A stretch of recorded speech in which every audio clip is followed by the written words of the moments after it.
And welcome back to the shop. This is part 3 of the 2022 KTM 450 SXF transmission repair. Check this out. We got a Dungey replica right here. Pretty cool, huh? Anyway, let me get this shop all cleaned out, move some bikes out of here, and we need to finish this job up. Alrighty. In this video, I'm going to start by adjusting the valves in the cylinder head, or at least checking the adjustment, make sure it's good. Installing the cylinder head, the exhaust, all that stuff. Add the fluids in it, start her up, run it through 3 heat cycles, and then go take her for a test ride. That will be a wrap for this bike. She'll be ready to go, so let's get started. Alright, gonna go ahead and start by checking the valves. Slide the camshaft back in here.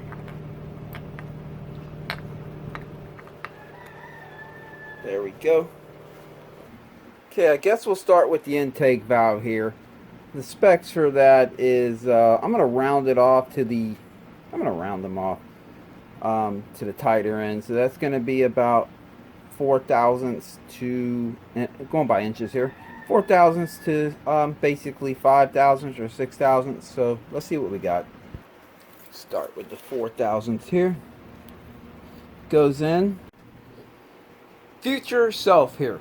If you're adjusting these valves on the bench like I'm doing right now in the video, be sure to put this little the cam holding part back in and torque these down when you go to check the specs. I'm finding that it's on the bike that on this bike it seems to tighten up these two right here just a little bit, but it doesn't affect the far end.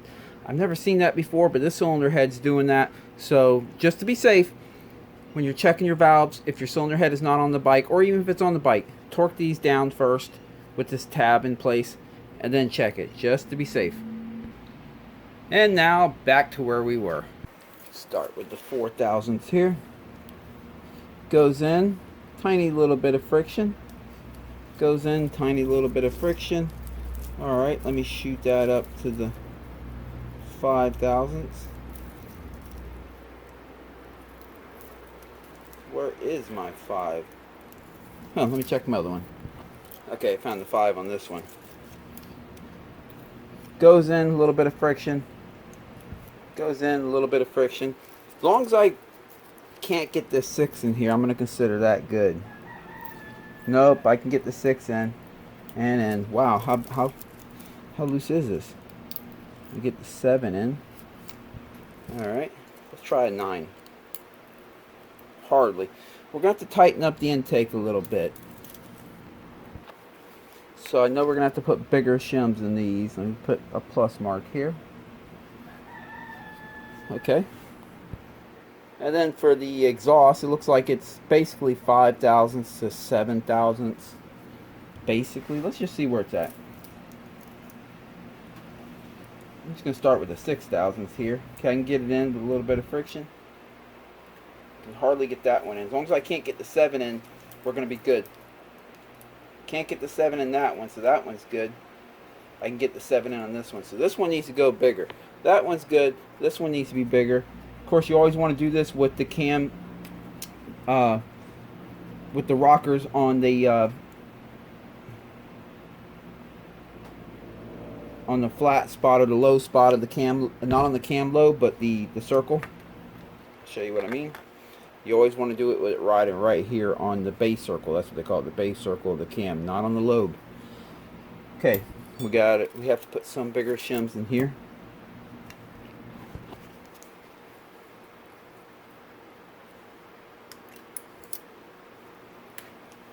Check this, see what it measures. Getting about a 212 out of it. So let me see if I can find like a 215 or 17. Go over here for the kit. See what these measure. Well, that's 2. I always like to measure them and not go by what they say they are. You know, they have it written on the shims when they're new. You know what size they are. But I like to measure them myself. That's just oftentimes what you measure and what they say they are can be 2 different things.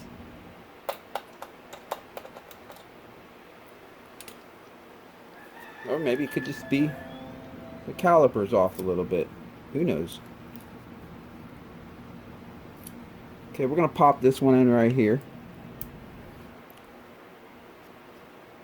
And let me pull the other one out.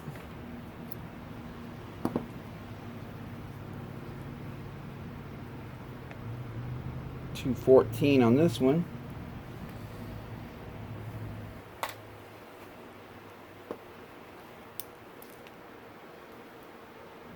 $218. We'll start with that. Okay, now the exhaust over here.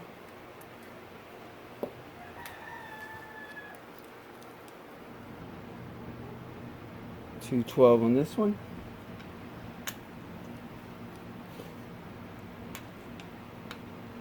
That was actually pretty loose, so I'm gonna go a little crazy with it. $218. There we go.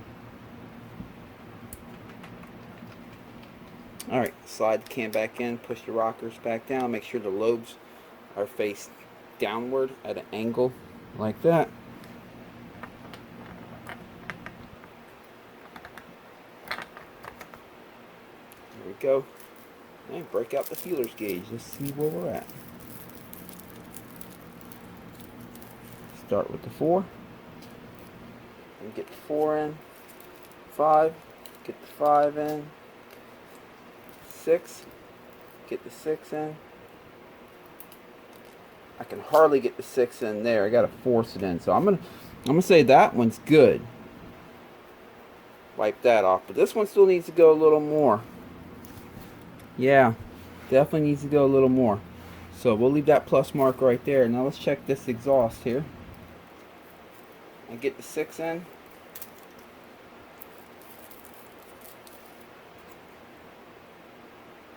I can hardly get the 7 in there.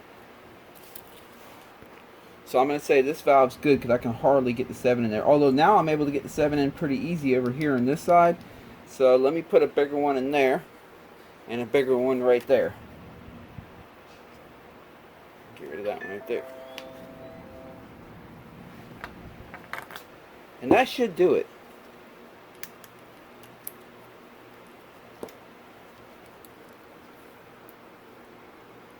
$215.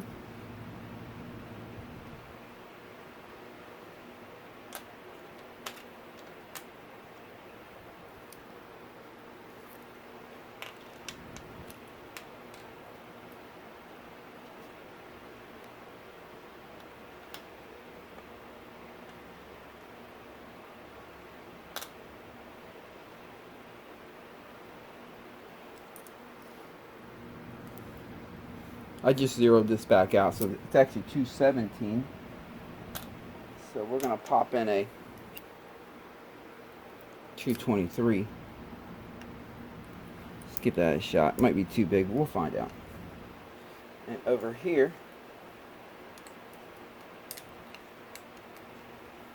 on that exhaust, make sure it's zeroed out good. This thing keeps losing its setting. I'm tightening up a little bit. There we go. $219.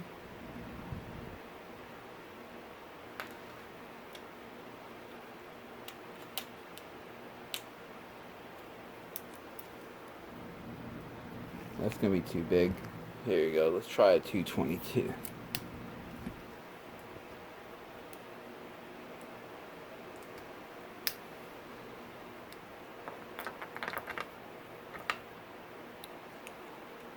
Okay. Back to that intake. Start with the 4. A little bit of friction, but it goes in. 5, a lot of friction. 6, can't get the 6 in. Again over here, can't get the 6 in.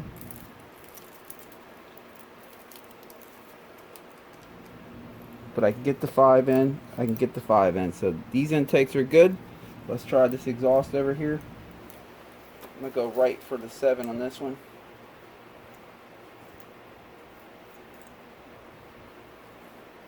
Still a little on the loose side. Let me put that a little bit tighter. Okay, all the valves are good. I can get a 5 in both the exhausts, but I cannot get a 7. So that's in spec. And for the intake here, let's see.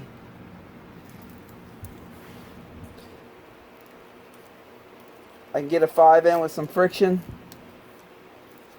Let's find the 4. The 4 with no friction. And let's find the 6. Can't get the 6 in. Can't get the 6 in. So we're good on the intake too. Alright. Okay, while the camshaft's in there holding all the valve shims in place, I'll flip the head over.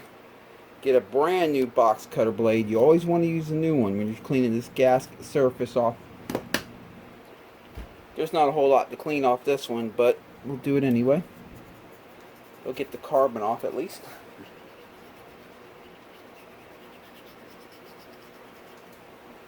There we go. You don't want to use sandpaper, anything. You don't want to grind away any of the surface. All you want to do is clean the old gasket material off if any has stuck on it. There's a little bit here or there that I am grinding off or shaving off here, so that's good.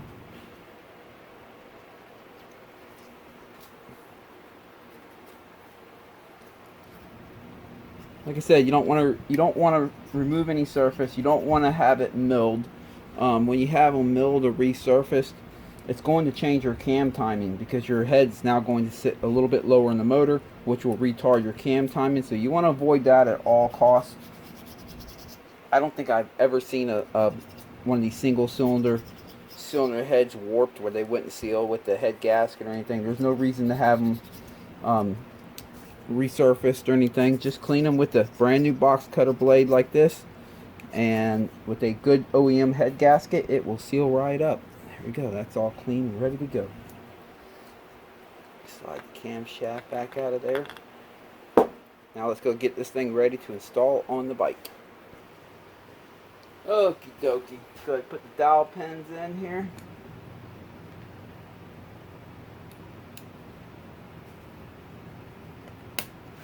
Alright, set the brand new head gasket on. Let me double check the surface is clean one last time. Looking good.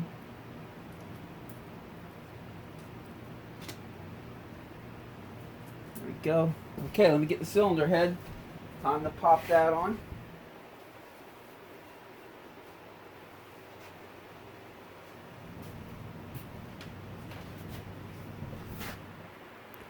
Oops, I almost forgot. I had to remove the subframe bolts so I can slide the subframe back a little bit, which will move the throttle body back a little bit. Okay.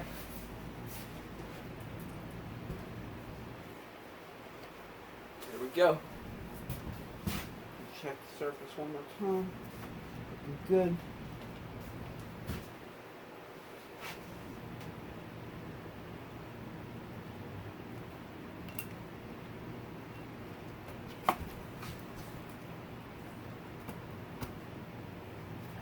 There we go. Line the throttle body on it for now. Alright. The 4-cylinder head bolts, I dipped the threads in oil and also put some oil on the washers. Alright, I know the 2 cleaner looking ones went in here. I mean, they're all 4 the same length, but I still put the clean ones underneath the valve cover because that's where they were originally. Put the other 2 over here. Okay, we're going to torque these down, but first I need to seat them. I'm going to use this air ratchet to do all the work for me. I'll pause it while I do that so you don't have to listen to that noise. Okay, going to torque the head bolts down. The manual right here, put it on here to show you. It says the first torque them down to 7.4 foot-pounds, then 22 foot-pounds, then 36.9, basically 37 foot-pounds. Let's do that.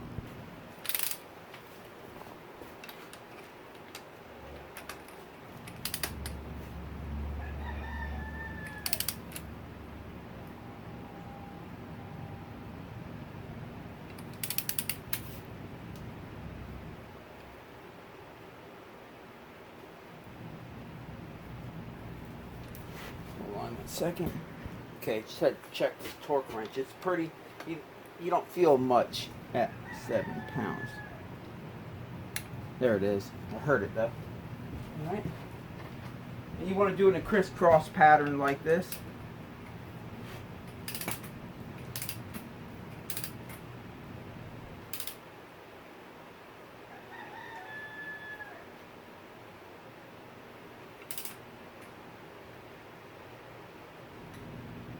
it is.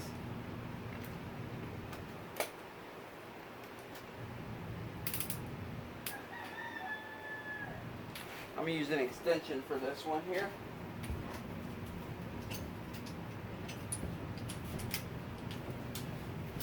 Let's see if that's long enough. Yeah.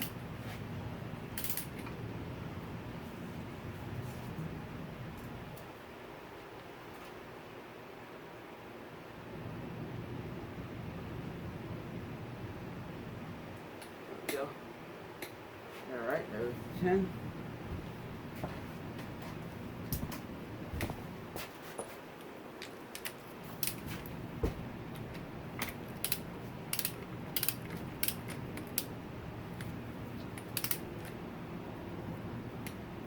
Go. All right, now we have to do 22 foot-pounds. So let me set it at 22. There we go.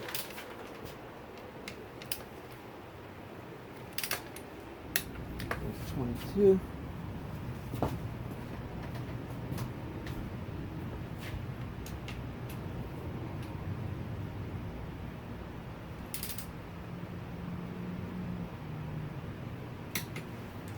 Put that extension back on for this one.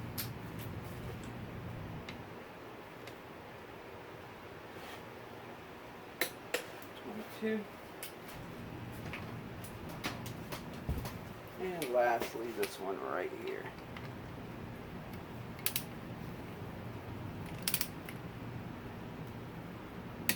$22. All right, and then the final run is going to be 37 foot-pounds.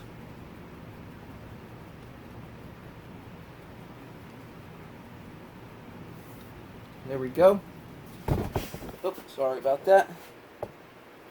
Got it set at 37. Let's do it.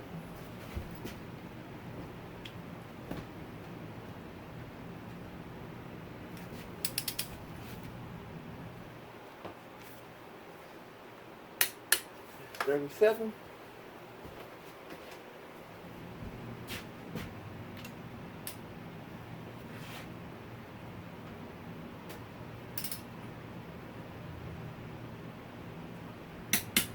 $37.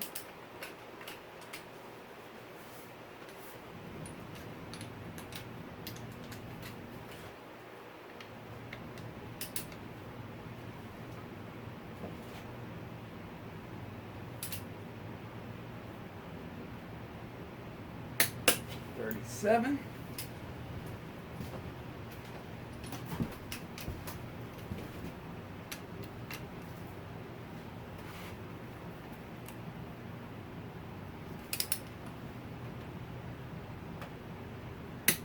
$37.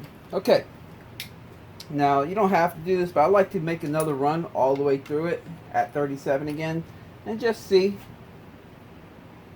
See, I was able to get that one a little bit more. There it goes. Because after the everything's compressed for a minute or two, sometimes you can get a little bit more down at the same foot-pounds, especially when all four are now at 37. Sometimes one or two might allow a little bit more torque. That one allowed just a tad bit more.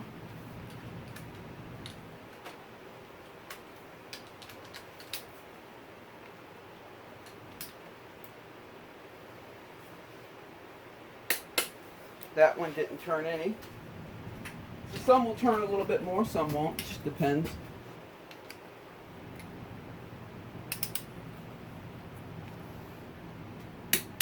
And that one didn't turn any either.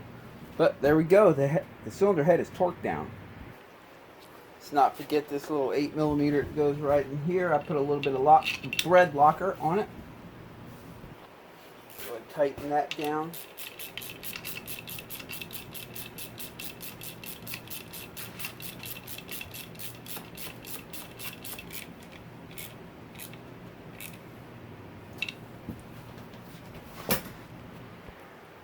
Okay, let me slide the throttle body in there.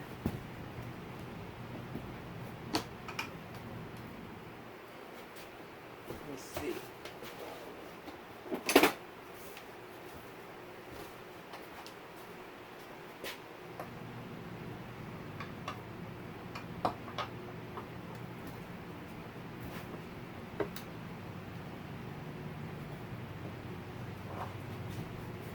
pry on it like I did, make sure you pry on a place in the throttle body that's solid aluminum. Don't pry on any of the sensors or anything you might break off. You don't want to do that.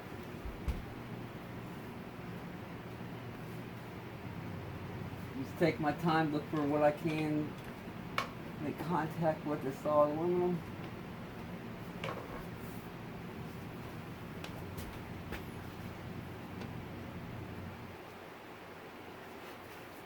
Let me just try it by hand.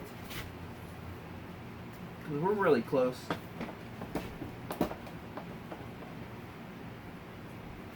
Almost.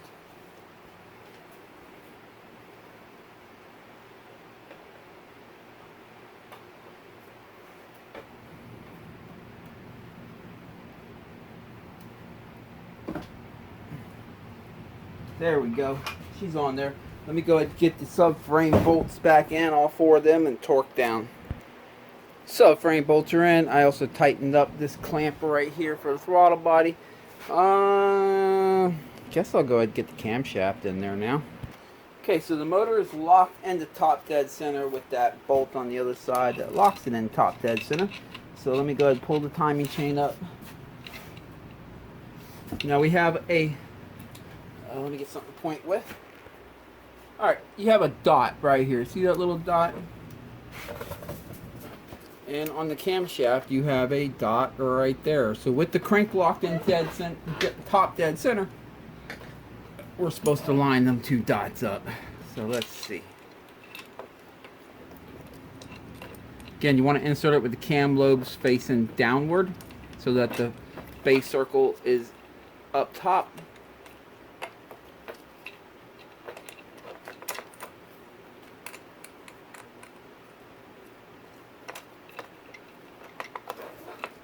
Okay, I can already tell I'm 1 degree, I'm 1 tooth retarded.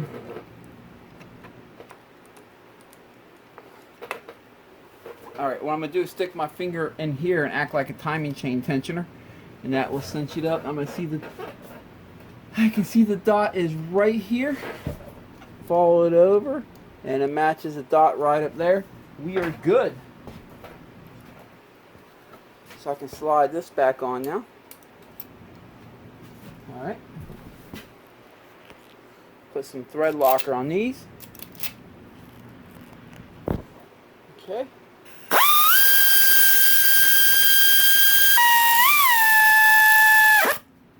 Now I'll just torque them down by hand. I use the air ratchet just to get all the labor done for me.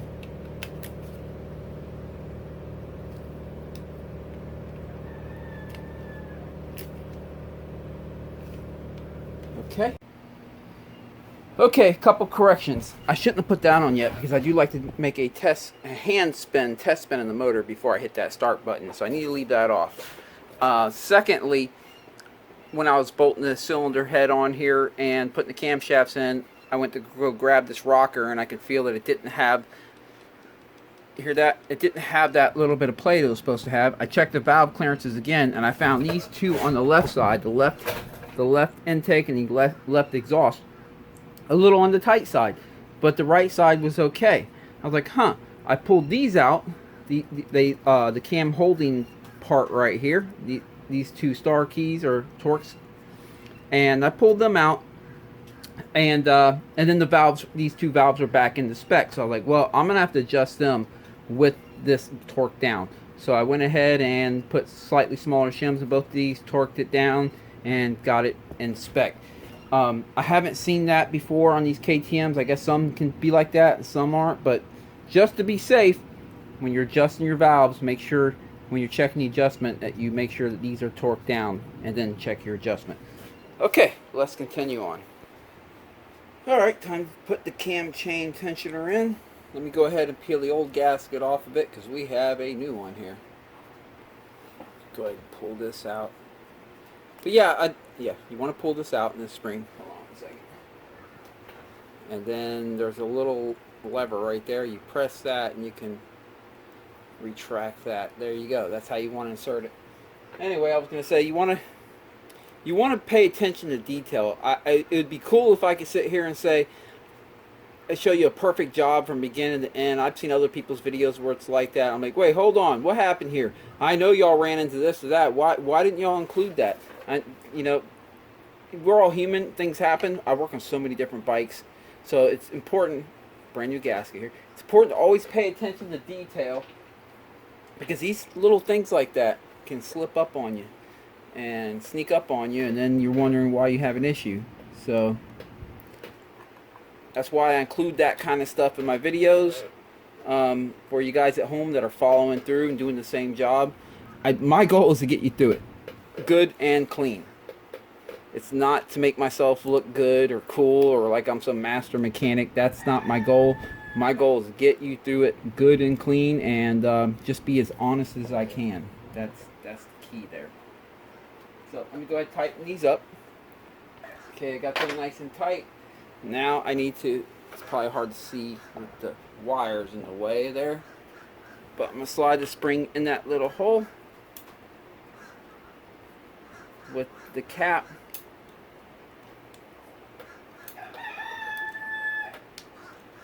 The spring obviously makes it difficult to get the cap threaded in. Once you get a couple threads, you're good.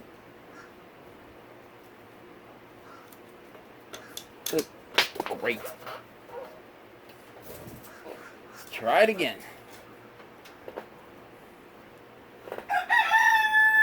Oh, right in time. Right on time. Here comes Beavis. Yeah, he waits until I'm in a tough spot like this. Oh, boy, here they come.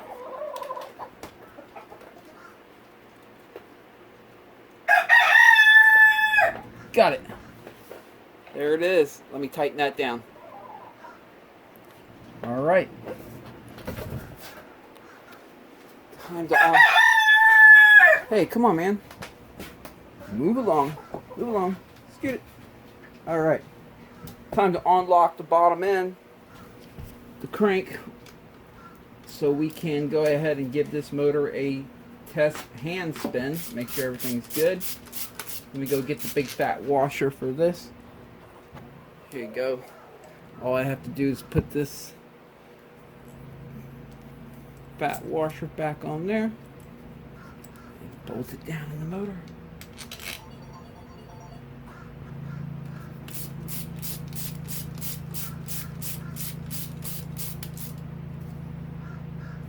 All right. Okay, the cam chain tensioner's in. We have it all timed in, the cam timing. Now I'm going to spin the motor. I'm going to spin the crankshaft down here 2 complete rotations, which will turn the camshaft 1 rotation. I'm going to look at that dot right here, and when it gets back up to the center up top, then I'll stop. All I'm doing here is I'm making sure nothing's binding. Yes, you're going to feel compression, and you're going to feel the valves open and close, but as long as it spins freely and it doesn't bind, the last thing you want to do is hit the starter button and have a valve hit the piston and bend the valve and damage all. I would rather feel it by hand and not damage anything if I had anything wrong. Okay, that dot's coming up towards the top now. There it is. Now I'll come back over here, pull that thing out the bottom, verify we can lock it back in top dead center with the cam timer lined up. That'll just better ensure, just going to ensure that we definitely have the cam timing right, and just good practice. Oh, I don't think I quite have it. Let's see. Go over here, spin a little bit. There we go. Had to spin the crank just a little bit to get it truly top dead center. There you go. Because you want to be able to bottom that out completely without that washer on there. And if you can bottom it out completely without the washer, that means you do have it at top dead center, the crankshaft. So let's go back over here. We have the dot right in there. I don't know if you can see it. Right there. Follow it up. Follow it up and over, and it's in the center of this part right here, which has a dot right behind it in the center. So this is properly timed in. properly timed in, and none of the valves are hitting the piston or anything like that, and it's holding its timing. We did one full rotation and it held its timing well, so everything's good. I can go ahead and put this washer on now and we can continue on. We're not too far from giving it a quick test fire. That's going to be cool. Looking forward to that. That little test fire always kind of, once I hear it start up, it gives me the motivation to get all the rest of the stuff on, like the plastic and everything. Okay, I can go ahead and put the stator cover back on now. We've already done our test spin. Okay, gonna go ahead and set the valve cover on. I have a new gasket on it as well.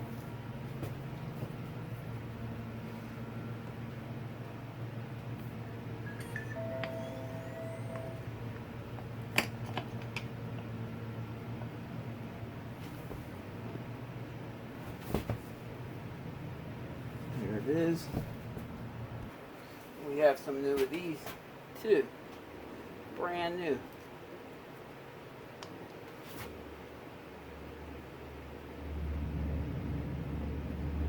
All right.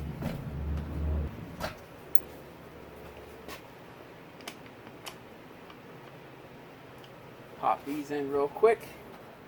Okay, I went ahead and put the vent line on up here too. So I think I'm done on this side of the motor except for that motor mount right there, but I like to save that until we have the fuel tank on and the fuel line reconnected. It makes it a lot easier. Let's go to the other side now. Okay, gonna replace this coolant line right here. Okay, I went ahead and installed that motor mount. Let's go ahead and put the spark plug cap back on.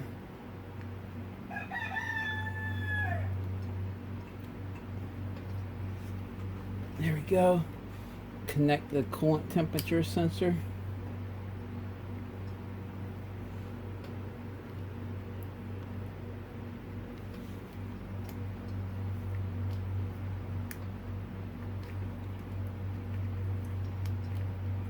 That boot back over it. There we go. And before I even forget, or even be tempted to forget, I'm going to put some motor oil in it. Now he likes to use the Motor X stuff. I personally like to use Shell Rotella diesel oil, but that's me. But I'll put in it what he requests. Oh. Let's fill her up. Okay, time to put the exhaust flange on with a brand new gasket. Put Loctite on the thread locker on the bolts as well. Okay, let me put the exhaust back on, connect the battery. I'm just going to set the tank on and connect the fuel tank line to it. And let's do a test fire real quick. Okay, I got the fuel tank back on, the exhaust on, everything like that. I have motor oil in it. I do not have coolant yet. I'm just doing a quick start just to make sure everything's good. And I'm not going to let it run long enough to get hot. I'm just going to do a quick start. Let me turn the choke on.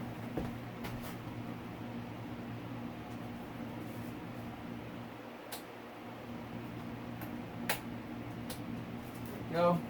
Here we go.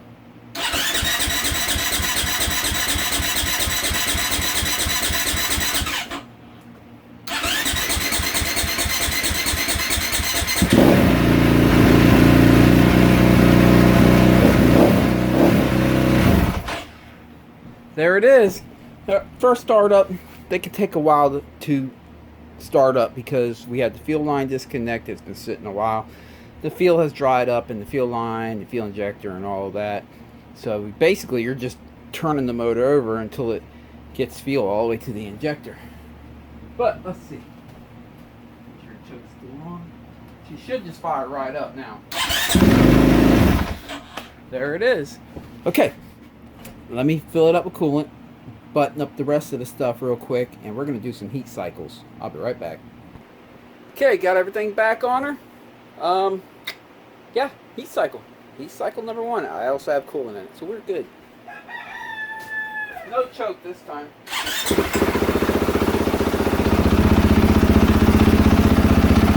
Let her get nice and warmed up.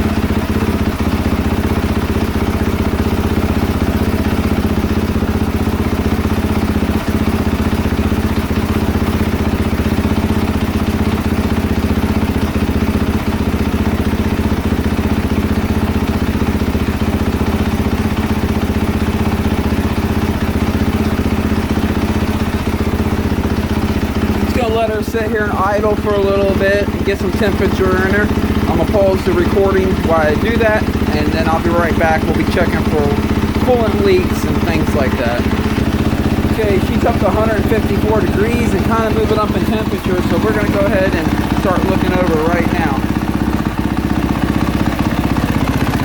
I'm checking here and here, all the way around, make sure no leaks are popping up. Also looking at the hoses and stuff, looking at everything over. If any oil leaks are popping up, coolant leaks, anything like that. That side looks good. Let's go look over here. Anything you want to look up in there? There. It's pretty tough. Let's try to look down there. Right there. Everything's looking good. Check the water pump. Make sure no leaks popping right here. Down here. Check these hoses. Make sure they're holding up good up here.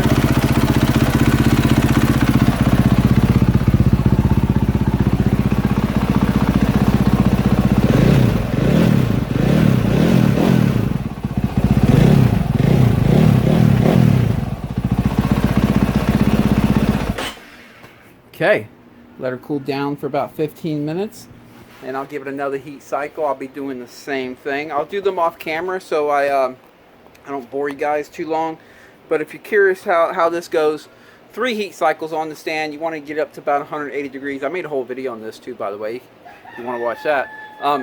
3 heat cycles on the stand, getting it up to at least 180 degrees water temperature. You can see what degrees it is with one of these. Find the hottest spot on the radiator, put that little red laser on the hottest spot on the radiator. It's usually the right side of the radiator, a little bit lower. I find that to be the hottest spot. But another way to tell is just use your hand. Just feel the top of the radiator, and like, I can't leave my hand in there, but about, let me show you, when they get to their temperature, 1, 2, 3, ouch. Okay, and that's with the thin glove on. 1, 2, ouch. So you want to get it hot enough that you can't sit there and hold on to the radiator, but not so hot that it's puking coolant on the floor. You don't want to overheat it. You got a brand new piston in there, don't want to overheat it. I'm just checking what we did get her up to. You can see the max down there, 155. All I did was point it around. So we got, 175. So we got it up to 175. Probably 180, but it's been sitting off for about 2 minutes as I was explaining the heat cycles to you guys. But that's what I shoot for, about 180 degrees. Great, starting to sprinkle. I had it planned to do a test ride on this. Anyway, after 3 heat cycles, checking, make sure there's no leaks, checking your coolant level, checking your motor oil level. To check the coolant level, you don't have to pop the cap off every time. As long as the top of the radiator is equally as hot as the bottom of the radiator, when the bike's on the stand, you know that it's full of coolant. If it starts getting low in coolant, the top of the radiator is only going to be lukewarm and the bottom will be hot. So it's full of coolant. I can look at the glass window on the right side to see, check the oil level. That's good. I've already checked that, and I tapped up a little bit more. After 3 heat cycles, you take it out to wherever you ride. Track, wooded area, your yard, wherever. You want the first ride to be a short ride, 8 to 10 minutes long, and no sustained full throttle. It's okay to get full throttle for short bursts, to get like over a jump or something, but you don't want to stay in full throttle for a long time. You're breaking in a new piston, and at full throttle, the piston's going to heat up quicker than the cylinder does. When metals heat up, they expand. So the idea here is you don't want to heat that piston's fitting tighter. It's brand new. So you don't want it to expand quicker than the cylinder does early in its lifespan while it's fitting tighter. You want it to break in nice and easy. So first 8 to 10 minute ride, make it a shorter ride. No sustained full throttles, only short bursts. Come back in, let it cool off for 15 minutes again. Check your coolant, check your motor oil. If everything's good, you can give her all the beans. Let me go ahead and run 2 more heat cycles, and then I'll grab my GoPro and we'll take it for a test ride. Actually, I'm going to do part of this heat cycle right now on the camera because I'm going to run it through its gears on the stand. Let's do that.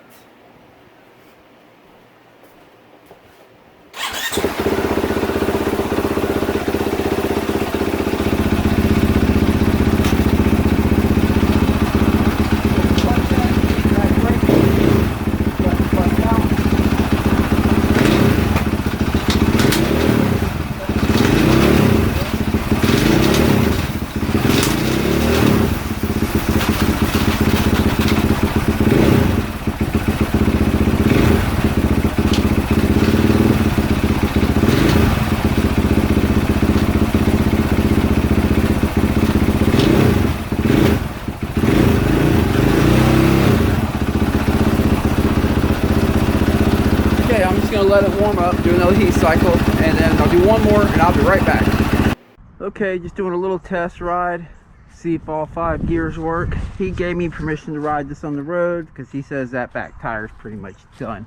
I'm not gonna ride it much. I'm just gonna go through all 5 gears and that's pretty much it.